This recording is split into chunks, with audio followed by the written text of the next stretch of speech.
Bismillah ar-Rahman ar-Rahim, alhamdulillahi rabbil alamin, wassalatu wassalam ala sayyid al-mursalin. On continue avec le livre Les trois principes fondamentaux. On a fait dans le cours dernier l'explication de Bismillah ar-Rahman ar-Rahim. Et au jour d'aujourd'hui, on va rentrer dans la première parole de Cheikh Mohammed ibn Abdul Wahhab rahimahullah qui est I'lam rahimakallah annahu yajibu alayna ta'allum arba'a masail. Il dit apprends qu'Allah te fasse miséricorde, qu'on doit obligatoirement apprendre quatre choses. Quand les ulama ils disent i'lam, yani intabih, fais attention à ce qui va suivre. Apprends, comprends ce qui va suivre. Yani quand un savant te dit i'lam, prépare-toi car ce qu'il va te dire c'est une chose très importante. Il dit rahimakallah, qu'Allah te fasse la miséricorde. Il fait le dua pour les musulmans, pour le tullab al-ilm. Apprends qu'Allah te fasse la miséricorde, que tu dois connaître quatre choses. Il faut simplement s'arrêter un petit instant pour savoir l'importance du ilm. Premièrement, qu'est-ce que le ilm? Al-ilm, je conseille aux frères de revenir par rapport à ce chapitre-là au sharh de Cheikh al-Uthaymin, rahimahullah, qui a expliqué en détail le ilm, etc. Al-ilm, هو إدراك الشيء, comme il dit Cheikh al-Uthaymin, هو إدراك الشيء على ما هو عليه إدراكا جازم. C'est le fait de connaître la chose par rapport à ce qu'elle est réellement. Si je te montre un stylo vert et que ensuite je pars et je viens vers toi 4 heures après, je te dis le stylo que je t'ai montré. Tu me dis il est vert, il était vert. هذا هو إدراك الشيء. Al-ilm, il se divise en deux, ce qu'on appelle al-ilm al-nafi' ou al-ilm al-dhar, la science utile et la science néfaste. Il y a une science utile qui est la science par exemple de la charia, qui est la science ultime et utile. Celui qui apprend la charia, c'est la science la plus utile. La science de la médecine, quelqu'un qui devient médecin pour guérir les gens, etc. C'est une science utile. Chaque science, à partir du moment que tu l'as fait pour Allah, elle est utile. Même si tu fais plomberie, même si tu fais mécanicien, elle est utile. Il y a des sciences qui sont néfastes, destructrices, comme la science par exemple de la sorcellerie, quelqu'un qui apprend la sorcellerie.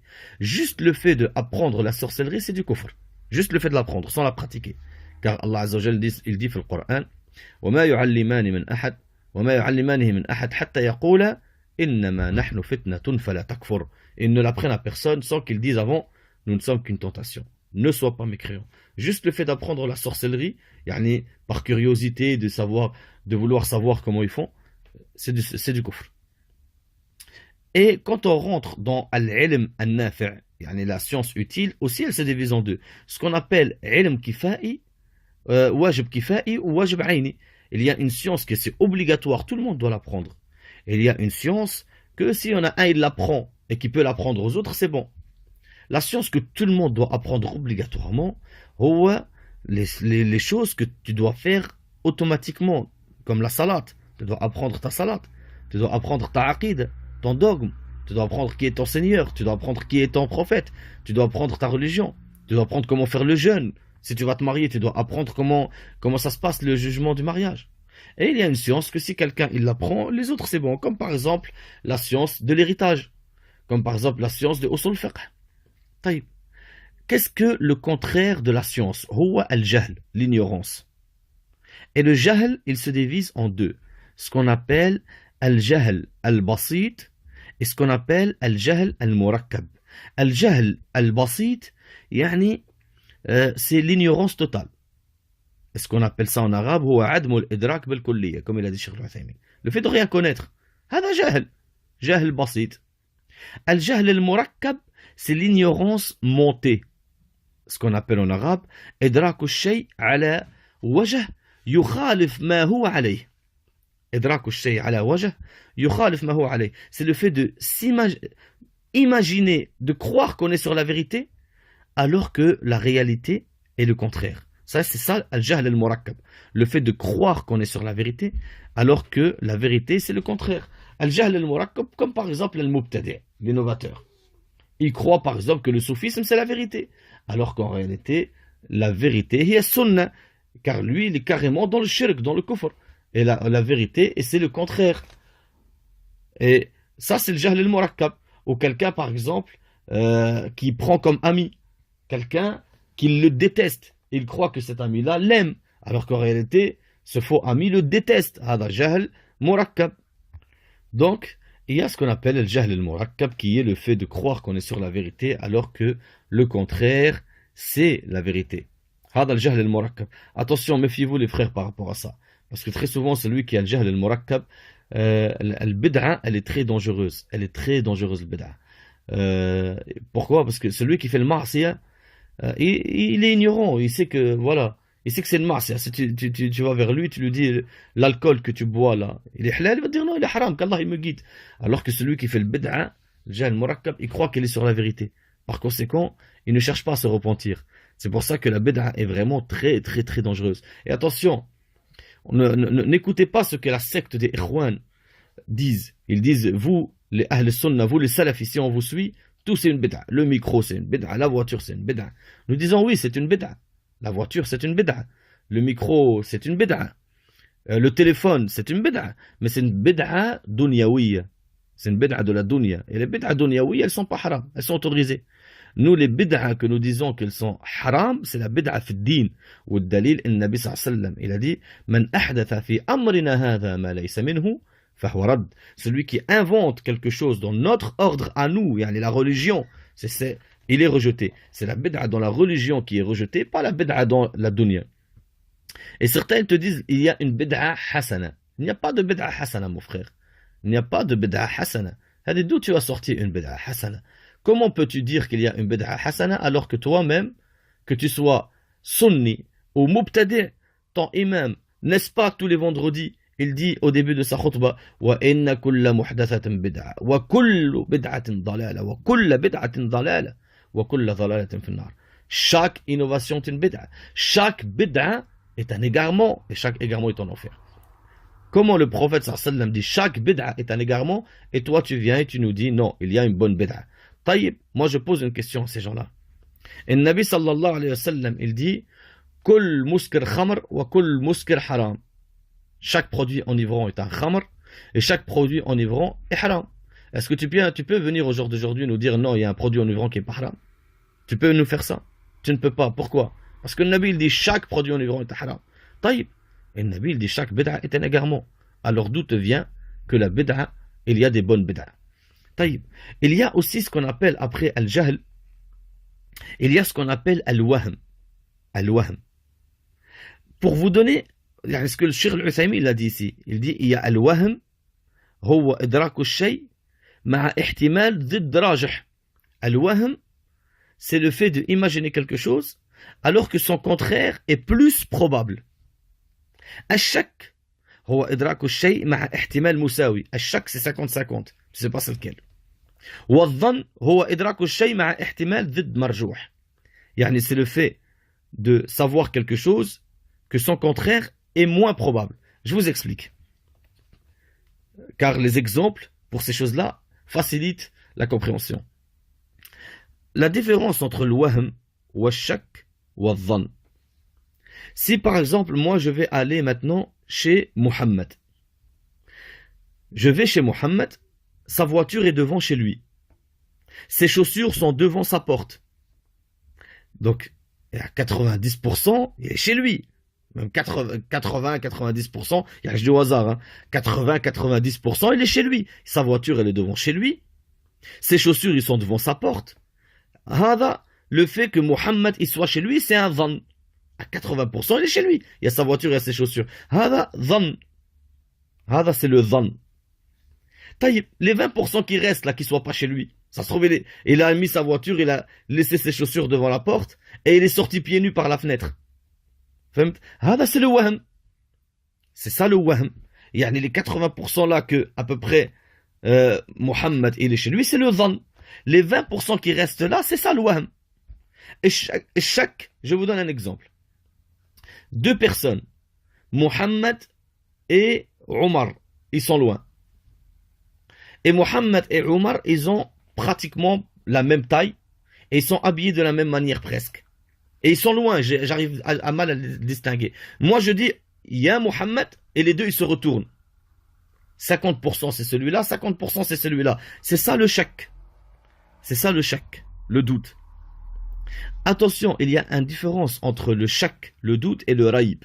Car très souvent, dans les tafsirs en français, on voit comme quoi Allah il dit Alif Lam Mim ذلك الكتاب لا ريب فيه. Ceci est le livre, il n'y a pas, eux ils ont traduit, il n'y a pas de doute dedans. À savoir les frères, la yajouz de faire la traduction du Coran en français, c'est impossible.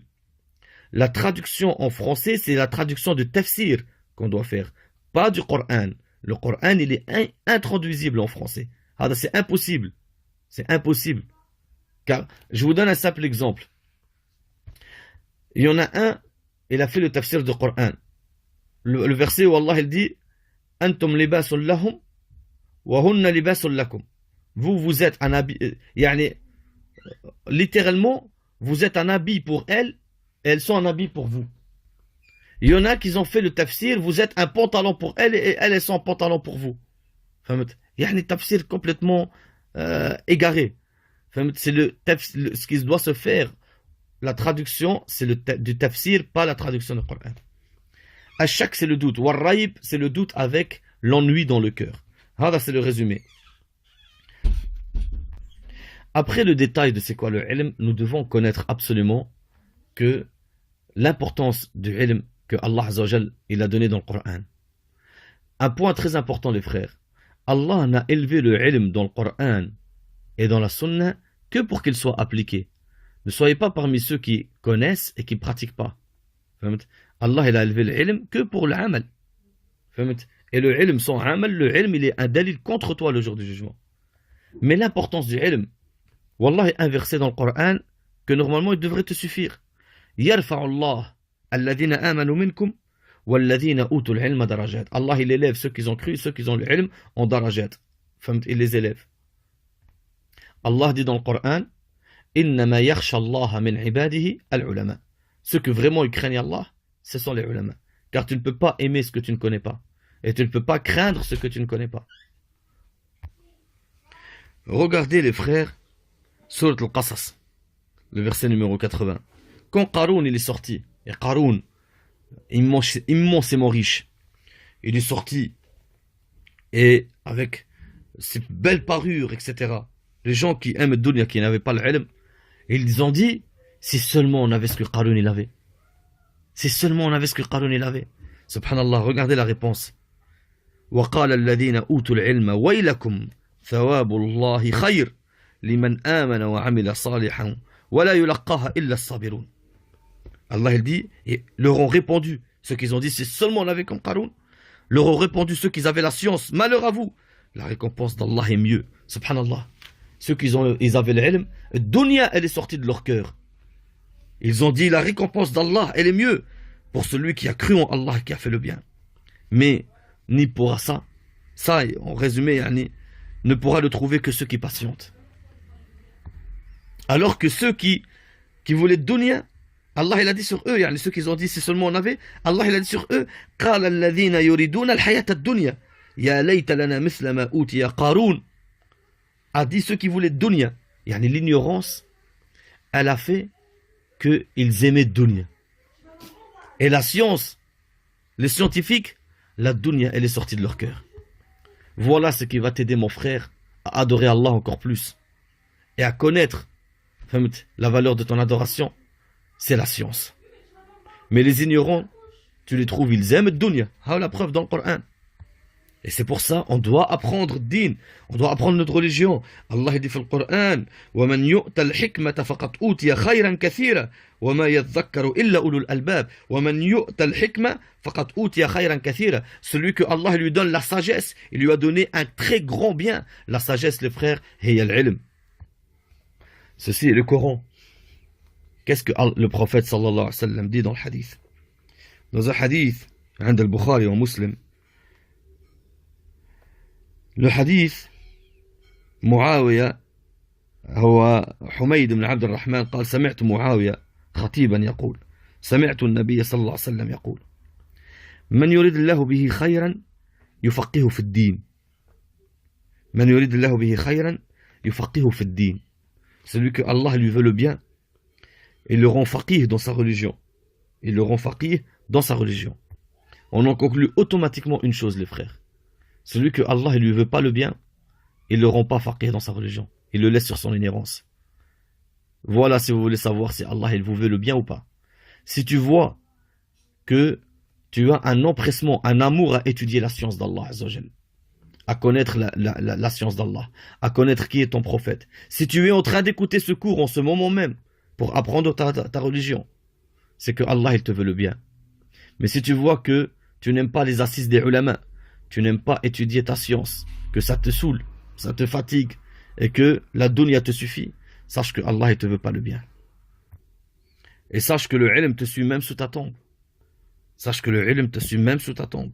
Dans un hadith sahih, في صحيح مسلم حديث numéro 1631 d'après أبي هريرة رضي الله عنه أن رسول الله صلى الله عليه وسلم قال إذا مات الإنسان انقطع عمله إلا من ثلاث إلا من صدقة جارية أو علم ينتفع به أو ولد صالحا يدعو له.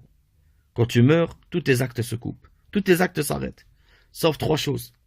Al-sadaqa jariyah, tu construis une mosquée, ou tu aides pour construire une mosquée, ou tu donnes ton argent pour construire une mosquée, ou un markaz. Les hasanats de tout ce qui se passeront dedans viendront dans ta tombe, même si tu es mort. Aw ilm yantafa' bihi an-nas, tu écris un livre, tu fais un dars qui se propage. Même quand tu es mort, à chaque fois qu'il y en a un qui va appliquer ce dars, bi'idhnillah, tu auras la récompense de ta tombe, ou un enfant pieux qui fait le dua pour toi. Et sachez les frères, subhanallah, que celui qui construit la mosquée, il a l'ajr de la mosquée et l'ajr de la science. Ou un markaz. Parce qu'il aura, les gens dans la mosquée ou dans les marakaz, ils font la salat et ils apprennent le ilm aussi. Et le prophète sallallahu alayhi wa sallam, il dit, من علم علما فله أجر من عمل به لا ينقص من أجر العامل شيء. Le hadith il est عند Ibn Majah, numéro 240. Le Nabi dit, celui qui apprend à quelqu'un une science, il a le ajr de celui qui l'a suivi sans que ceux-ci diminuent de leur ajr en rien.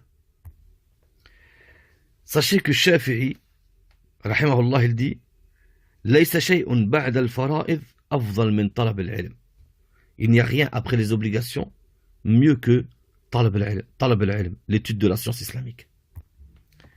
Sachez que Abdullah ibn Shakhir, dans un livre qui s'appelle Jami' Bayan al-Ilm wa Fadlih, il est cité que Abdullah ibn Shakhir radiyallahu anhu a dit, حظ من علم أحب إلي من حظ من عبادة ولأن أعاف فأشكر أحب إلي من أن أبتلى فأصبر ونظرت في الخير الذي لا شر فيه فلم أرى مثل المعافاة والشكر.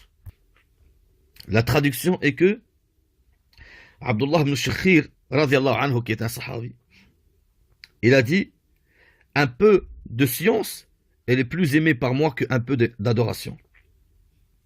Il y a une partie de science elle est plus aimée qu'une partie d'adoration.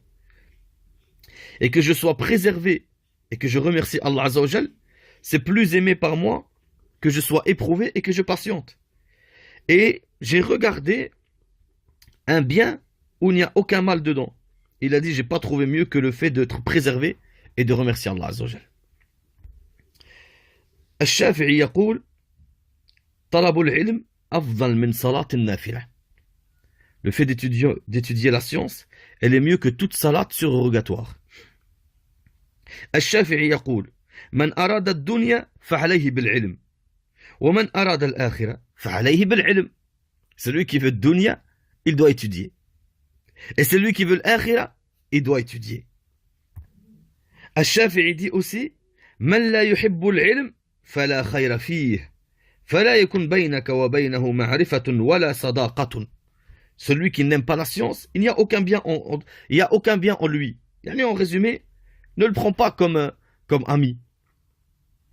Et Shafi'i aussi, il dit, إن لم يكن الفقهاء العاملون أولياء الله فليس لله ولي. Si c'est pas les fuqaha, les ulama, qui pratiquent leur science, si c'est pas eux, les wali, alors Allah il n'a pas de wali. Et subhanallah, on voit aussi dans un livre qui s'appelle Tazkirat al-Sami' wal-Mutakallim, l'Ibn Jama'a, un livre qui s'appelle Tazkirat al-Sami' wal-Mutakallim Celui qui l'a écrit s'appelle Ibn Jama'a. Il a ramené comme quoi Abu al-Aswad ad-Du'aliyu, Abu al-Aswad ad-Du'aliyu, rahimahullah, a dit ليس شيء أعز من العلم الملوك حكام على الناس والعلماء حكام على الملوك. Il n'y a rien qui est plus puissant que la science. Les rois dominent les gens et les scientifiques dominent les rois. Dans un livre qui s'appelle Jami' Bayan al-Ilm, il est rapporté d'après Abi Hurayra ou Abi Dharr radiyallahu anhuma, ils ont dit باب من العلم نتعلمه أحب إلينا من 1000 ركعة تطوع وباب من العلم نعلمه عمل به أو لم يعمل به أحب إلينا من 100 ركعة تطوع. Je répète, ils ont dit باب من العلم نتعلمه أحب إلينا من 1000 ركعة تطوع وباب من العلم نعلمه عمل به أو لم يعمل به أحب إلينا من 100 ركعة تطوع. يعني ce qui veut dire une porte de science qu'on va étudier, yani qu'on va apprendre, nous on va l'apprendre, c'est plus préférable, plus aimé par nous que 1000 rak'a surérogatoires. Mais une porte de science qu'on connaît déjà, qu'on la pratique ou qu'on la pratique pas, elle est plus aimée par nous que 100 rak'a surérogatoires. Dans un livre qui s'appelle Jami' Bayan al-Ilm aussi, il est rapporté que Sufyan al-Thawri, rahimahullah, a dit ما من عمل أفضل من طلب العلم إذا صحت النية. Il n'y a aucun acte, il est mieux que l'étude de la science islamique si ta niyya est bonne, yani si tu le fais pour Allah Azza wa Jal. Et je vous cite une parole qui est un petit peu peut-être sévère, qui se trouve dans un livre qui s'appelle Sharaf Ashab al-Hadith lil Khatib. Le livre il s'appelle Sharaf Ashab al-Hadith, al-Mu'allif al-Khatib.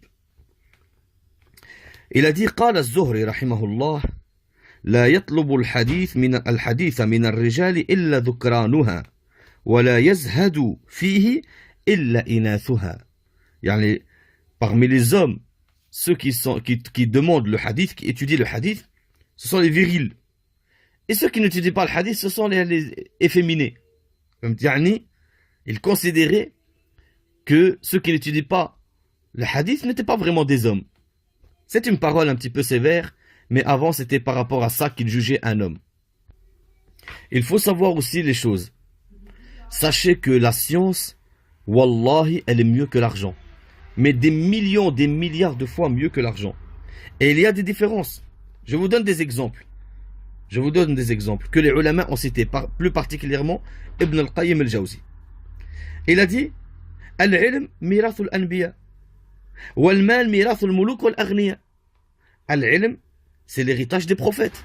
Alors que l'argent, c'est l'héritage des rois et des riches.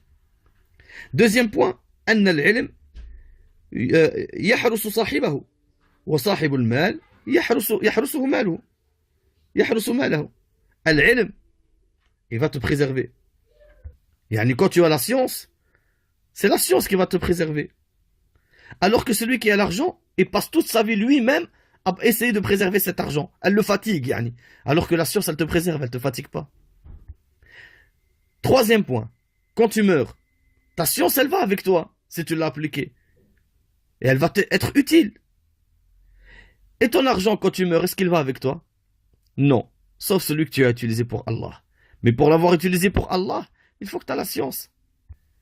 Je vous donne un exemple. Pourquoi je vous dis, sauf si tu as la science? Al-ilm, c'est lui qui va diriger l'argent. Al-ilm, c'est lui qui va diriger l'argent. Pourquoi? Parce que quand tu as de l'argent, tu vas vers les ulama pour savoir ta zakat, comment tu l'as fait. Pour savoir ton héritage, comment tu le fais. Pour savoir si tu dois être juste ou pas. Alors que le mal, la yahkumu ala al-ilm. Jamais l'argent, il va juger sur la science. Alors que la science juge sur l'argent. Regardez notre différence. L'argent, le kafr, le fasq, Pharaon, Qaroun, ils peuvent l'avoir. Alors que la science de la charia, la science utile, l'ilm al-nafi', ne l'ont que les croyants. Regardez une autre différence. Al-Bukhari, Muslim, Malik ibn Anas, Ahmad ibn Hanbal, Ibn Taymiyyah qui est mort en prison, Ibn al-Qayyim al-Jawzi. Ce sont des ulama qui étaient pauvres, incroyablement pauvres. Malik ibn Anas, il est dit qu'un voleur était rentré chez lui pour voler. Et le voleur, quand il est arrivé chez lui, il n'a absolument rien trouvé à voler, rien, absolument rien. Et quand Malik ibn Anas a fini la salade parce qu'il était en train de faire Qiyam al-Layl, il a vu le voleur. Le voleur lui a dit à Malik, je suis venu pour te voler, j'ai rien trouvé. Il lui a dit, toi tu mérites, t'es un nécessiteux. Malik ibn Anas lui a répondu, il lui a dit, excuse-moi que tu es venu chez moi et que tu n'as rien trouvé. Il lui a dit, pour remplacer ça, laisse-moi t'apprendre la science. Laisse-moi t'apprendre comment on fait salade. Au moins tu ne partiras pas les mains vides. Il l'a pris par la main et il l'a emmené pour lui apprendre le wudu. Les gens, quand ils ont vu Malik ibn Anas avec ce voleur, ils ont crié, Ya Malik, c'est un voleur qui est avec toi. Il a dit oui. Le shaitan l'a envoyé vers moi pour qu'il me vole et moi je l'ai volé au shaitan. Ces gens étaient pauvres. Malik, les ulama. Pourtant, au jour d'aujourd'hui, plus de 500 ans, plus de 700 ans, 800 ans, 1000 ans pour certains. On se rappelle encore d'eux. Combien de rois vous vous rappelez? Combien de riches vous vous rappelez? Nous allons nous arrêter là, bi'idhnillah, par rapport à cette phrase. وَاعْلَمْ اعْلَمْ رحمك الله أنه يجب علينا تعلم 4 مسائل. يعني ici, Mohammed ibn Abdul Wahhab, il nous ordonne de connaître, d'apprendre 4 choses. Et bi'idhnillah, nous continuerons la prochaine fois. Subhanakallahum bihamdik. نشهد أن لا إله إلا أنت نستغفرك ونتوب إليك